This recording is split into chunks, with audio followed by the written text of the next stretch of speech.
I just got back from Colorado, where obviously before I went, I got myself a very interesting haircut so I wouldn't have to deal with my hair. But while we were on that trip, me and my friend Dan were looking at a whole bunch of cars, especially Jeeps and a bunch of off-road trucks and so forth that were in the back roads in Colorado and in Moab, Utah. And I have to say, it really got the kind of romance of the off-road vehicle. Maybe it's a US thing, I don't know. But it was really exciting to think about how all of those cars would compare. And as it so happened, the new Ford Bronco, the 2020 or 2021 Ford Bronco, came out or was released while we were on the trip too. So it really got me thinking, like, which car or which truck would be the best option for doing the off-road thing. Also, just in terms of generally having a car or a truck that was more off-road capable. So I decided to do a comparison. So we are going to compare the Tesla Cybertruck to the four-door Jeep Wrangler Rubicon, to the Ford Bronco Wildtrak Edition, to the Toyota Tacoma TRD Pro Off-Road Edition. Hopefully you'll enjoy it.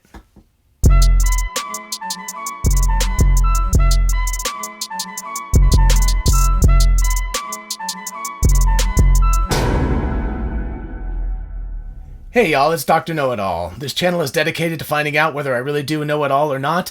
If you do enjoy this video, definitely make sure you hit the thumbs up button and subscribe. It helps YouTube's algorithm so that other people can find this video, which hopefully you will think is worth them finding. I appreciate it. Thank you very much. And to the people who've already subscribed, thank you so much. I appreciate it. Anyway, onto the content of this video. I'm going to spend a lot of time with this going over a spreadsheet, which is rather boring, but I wanted to sort of introduce the reasons why I was looking at these particular automobiles first. So first of all, the Cybertruck, well, as you might know from this video or others, I have a $100 deposit down on the Cybertruck. I'm quite interested in it. But as I was looking at other vehicles that were in the similar vein to the Cybertruck, I started thinking, like, wow, is that really the best deal? Should I be looking at something else? Is something else a demonstrably better vehicle than this or not? So, of course, that got me thinking, well, what's a good comparison? So I decided to start off to try to find something relatively apples to apples comparisons. As it turned out, and everything's in US dollars, of course, since I live in the United States, but all four of these vehicles are very, very close in price. They're either just below or just above $50,000.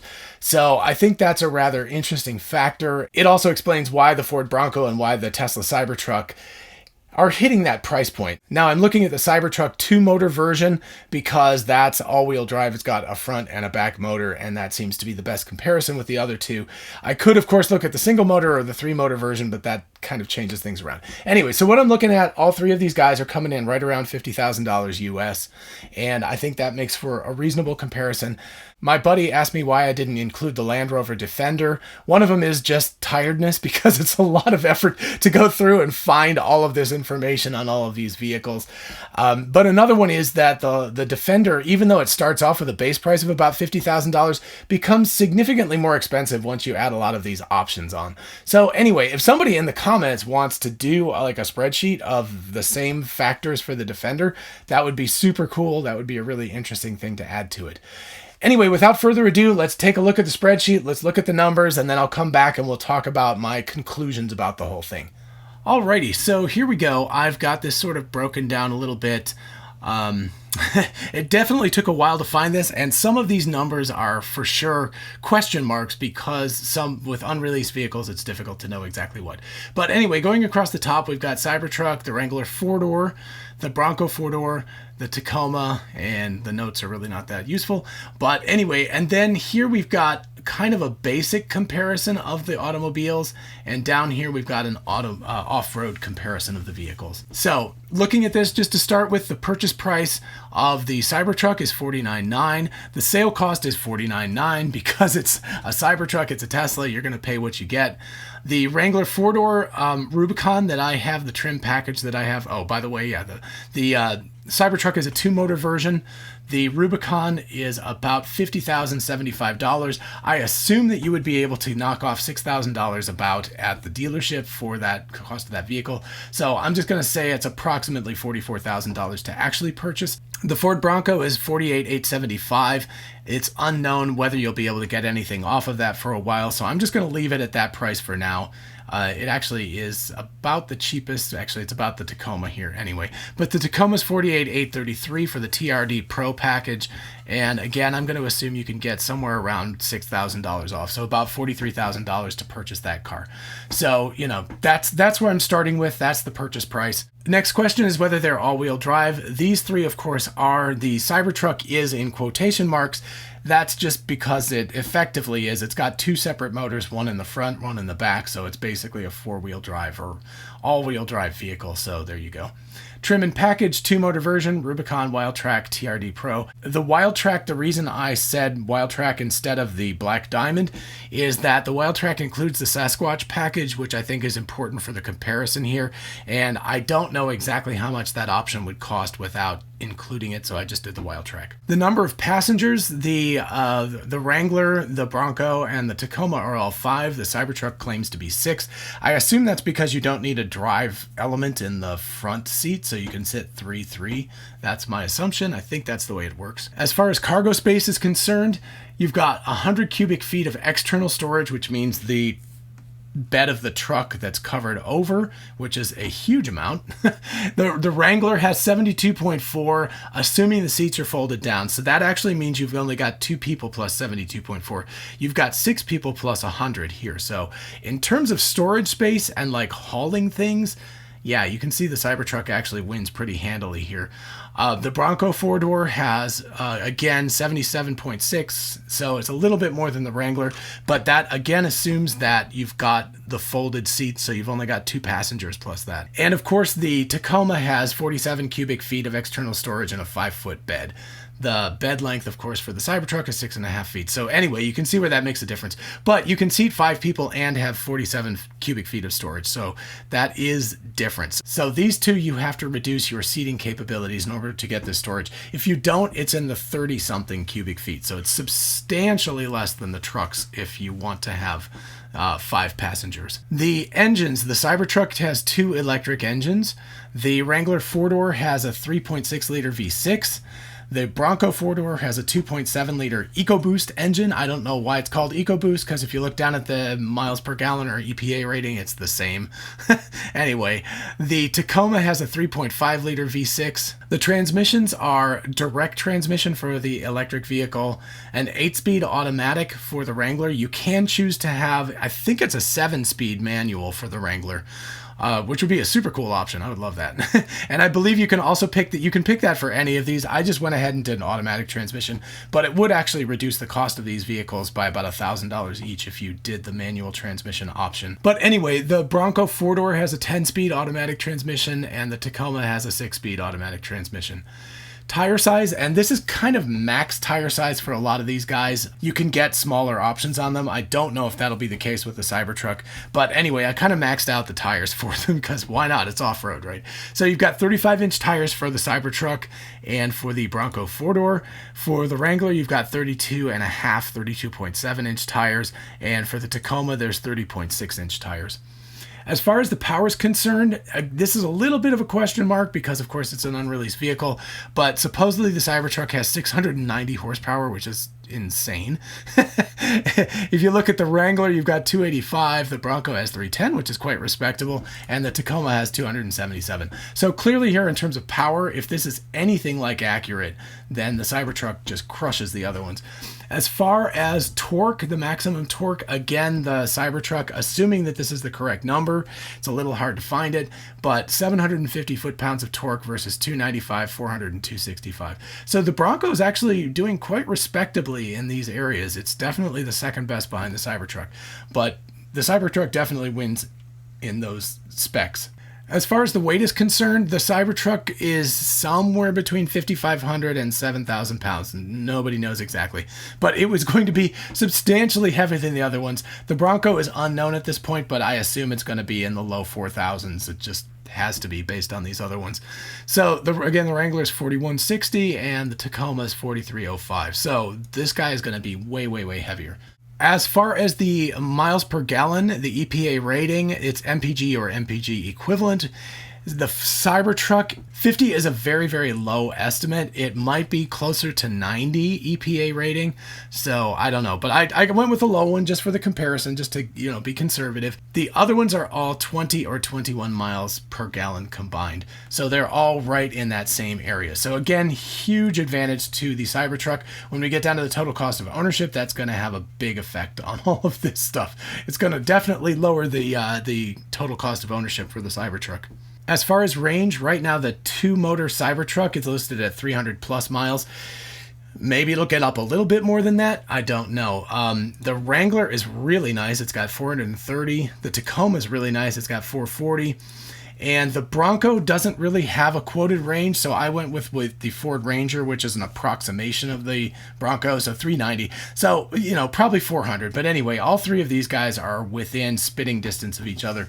The Cybertruck is quite a bit lower in the 2-motor version. The 3-motor version, of course, will get you 500 miles of range, but that's a $10,000 more expensive truck. So that's an unfair comparison. So for now, it loses definitely in the range area. And of course, fill-up speed. It would not take nearly as long to fill these guys up with gas as to fill this up with electricity. Just for fun, I decided to do the 0 to 60. This is not the kind of a car that you care about 0 to 60 that much, but if you look at it, the Cybertruck again crushes it, as you expect an electric engine car to do. It's going to be under 4.5 seconds, whereas the Wrangler is 6.7 and the Tacoma is 7.7 0 to 60, and the Bronco, I could not find any data on that. It says to be determined.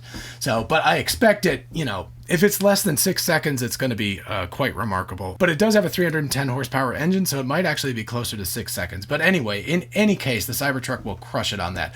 Not that most people who are looking at off-road vehicles are too terribly worried about how fast their truck can get up to 60 miles an hour. But, you know, if you're using it as a versatile, multi-purpose vehicle, then that's actually pretty cool. Okay, next we get into the technology packages. The Cybertruck has a 17-inch touchscreen. The Jeep has an 8.4-inch touchscreen, which I had to add $1,845 to the price of the car for. It does not come standard. The Bronco comes standard, or at least this version of the Bronco comes standard with a 12-inch touchscreen, and the Toyota Tacoma comes with an 8-inch touchscreen for this version of the car. As far as driver assist packages are concerned, autopilot is included with the Cybertruck. That is kind of highway level automation and so forth. There is a full self-driving option, but that at this point costs $8,000 extra, so I'm not including that in the comparison. But obviously these three do not have that option at all, so you can't even purchase that if you wish to. So anyway, but even the autopilot, the basic autopilot, is quite useful. I added the safety feature or trim onto the Wrangler 4-door, which was $1,000 basically, and that added a whole bunch of driver assist features. Copilot 360 is included with the Wildtrak version, so that again is kind of like autopilot, and Toyota Assist is included in the TRD Pro. So again, these are all more or less the same. I would say Tesla is a little more capable in terms of what it can do with its driver assist autopilot stuff, but that gives you some sort of comparison in the technology that's included with all four of these vehicles. Tow packages. All of these models include tow packages except the Wrangler. I had to spend an extra $800 to buy the Wrangler tow package. Again, you can see why that suddenly bumped this guy up to about $50,000, because it started off cheaper than all the others, but having to add this and this and this ended up adding quite a bit of money to the Wrangler package. Towing capacity. There is no question that if it comes out the way it says it's going to, the Cybertruck is going to crush the others. It says 10,000 pounds plus right now. It might actually be more. The Wrangler and the Bronco are at 3,500 with their towing packages, and of course the Tacoma as a truck is better than that at 6,400 pounds. The max payload, which means how much weight you can actually put on the vehicle itself, for the Cybertruck, again, it's 3,500 pounds. The Wrangler 4-door is 1,233 pounds. The Bronco 4-door is 1,200. I believe it's actually 1,237. I think I made a mistake there. I think that should be 1,237. And the Tacoma I couldn't find. I'm going to have to look that up again. I need to figure out what it is. But I think it's on the order of about 1,300 pounds, but I have to check that. So I'll just put it down at the bottom. I'll put a little note down at the bottom, but whatever that is. As far as the aesthetics are concerned, this is something that's not, this is entirely personal, but I just sort of gave like an indication of that. The Cybertruck is hyper angular and straight lines and so forth. The The Wrangler is traditional Jeep looking, which makes sense. It looks like a Jeep. I would say the Bronco is kind of Land Rover-esque. It has that sort of look, the way the headlights are, the way it's mounted, or perhaps a Toyota FJ Cruiser back when they used to make those, but something in that kind of line. It's a little traditional looking. It's kind of cool and retro styling. And of course, the Tacoma is a truck. It looks like a truck. So there you go. That's what you got. This line, which is the total cost of ownership, assuming that you drive the car for 5 years and 75,000 miles, this is obviously quite speculative, especially since 2 of these models have not even been released yet. So, I'm taking guesses here, so take this with a grain of salt, but I did the best I could in terms of this. Okay, so what did I do? The fuel or electricity, in other words, filling it up and driving it. Oil changes every 7,500 miles. 4 new tires, because I figure if you get 40,000 miles out of each set, you're going to have to replace the tires once. And required service, and then resale value of the vehicle. That is perhaps the most speculative aspect of this, because we don't know how much these things are going to resell for in 5 years. So what did I discover from this? Well, if you look at the Cybertruck, you've got electricity. I actually doubled this. In Georgia, you can get overnight charging. I think it's between midnight and 6 a.m. It will charge for 1 penny per kilowatt hour, which is insane. So I doubled that because I figured you're going to go to some charging stations and maybe you won't charge it overnight all the time, whatever. So anyway, this is at 2 cents a kilowatt hour. That's $484 to fill it up for 5 years. There's no oil changes. The tires are really expensive. I think you could probably do better than this, but what I found was $1,300 to replace those tires and $1,000 for service over the years.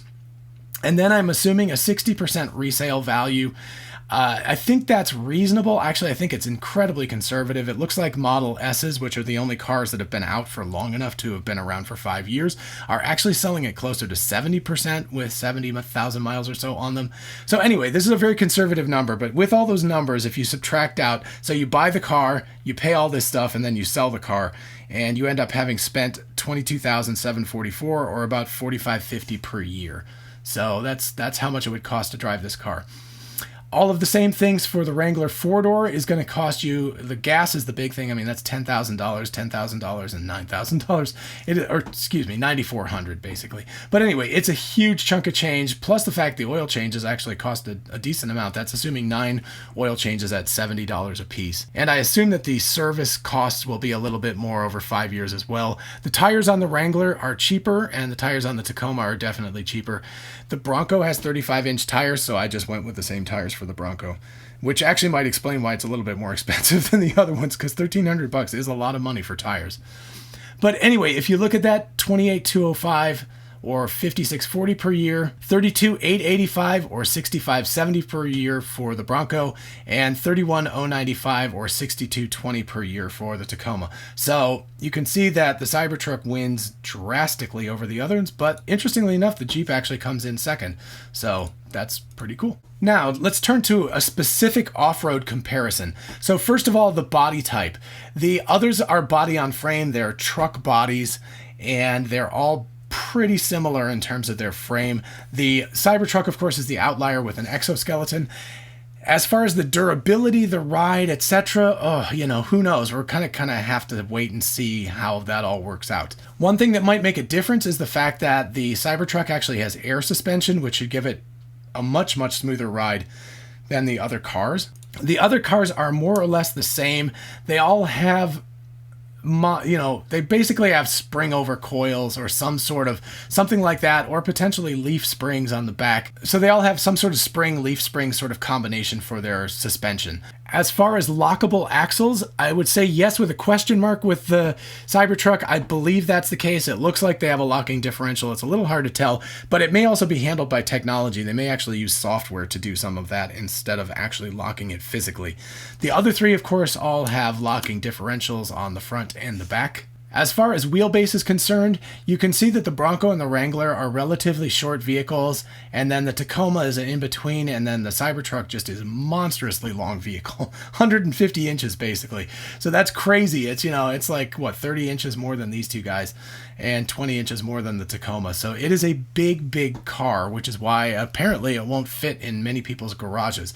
But there you go. That's what gives you all of this extra capacity for carrying things and so forth up there, is the fact that it's a really big car.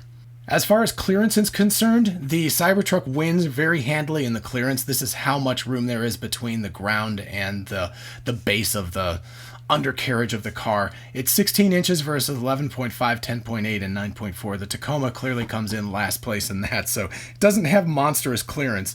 Part of that is because it's got much smaller tires than the other cars. The fording depth, this is how much water you can safely drive over.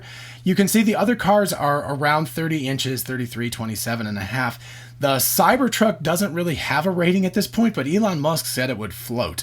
So I've seen people throw around 36 inches plus, so it will definitely be greater than 3 feet or 1 meter, which is kind of crazy. It might actually be able to kind of sort of drive underwater depending on how waterproof the batteries and everything else are. So that's kind of nutty. So if fording makes a difference to you, then definitely the Cybertruck would win that battle. Okay, so the approach, departure, and breakover angles.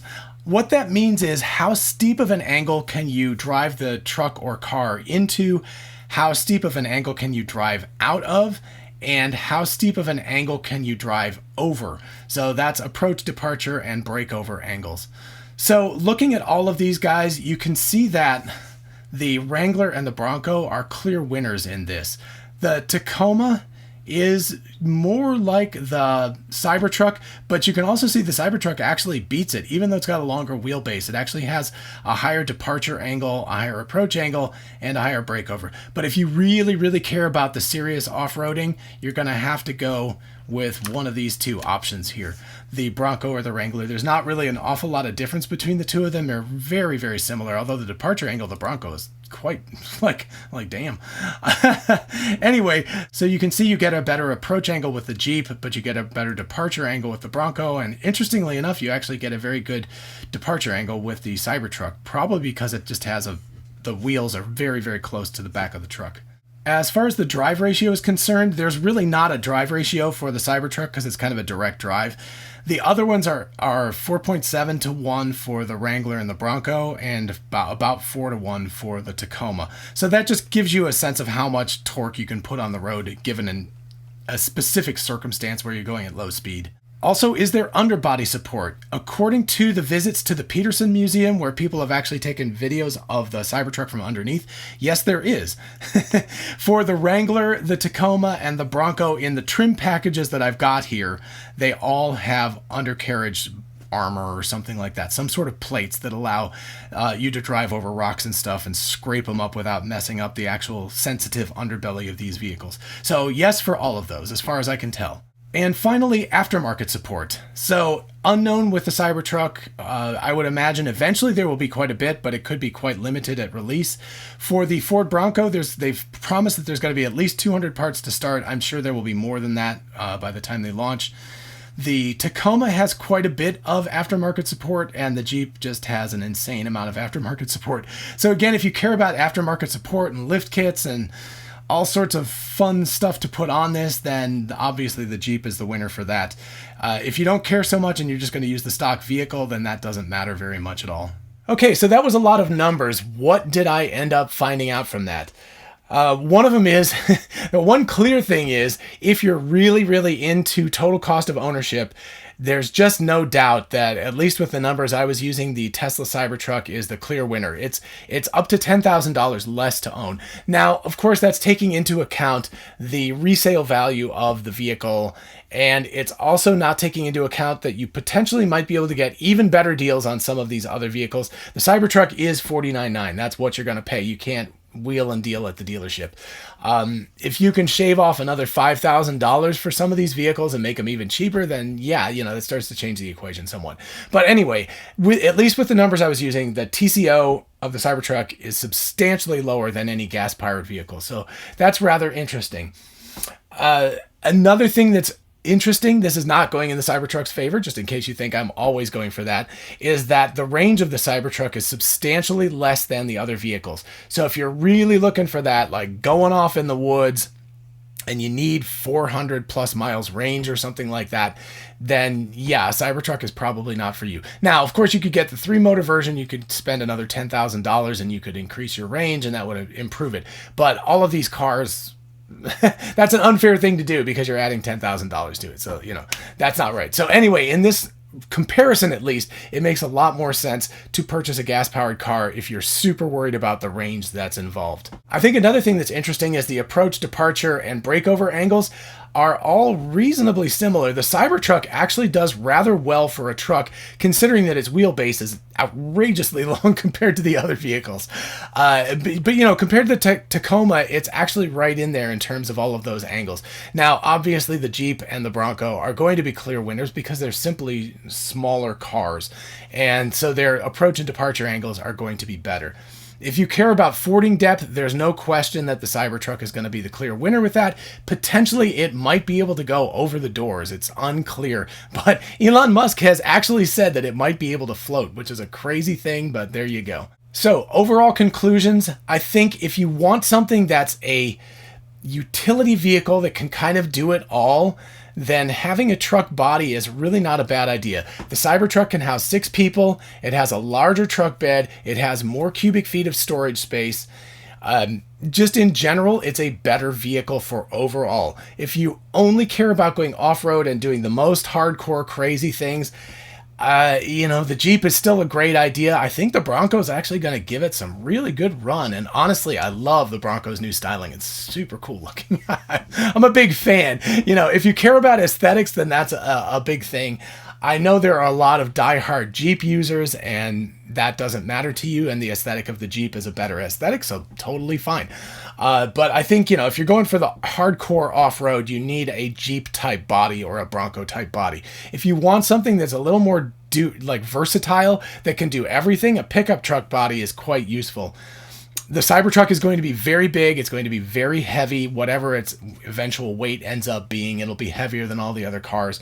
But it's a lot cheaper to own, and it has a lot of advantages to it. And if you're doing some off-roading, then I would say the Cybertruck is the way to go. If you're doing hardcore off-roading, ooh, man, I don't know.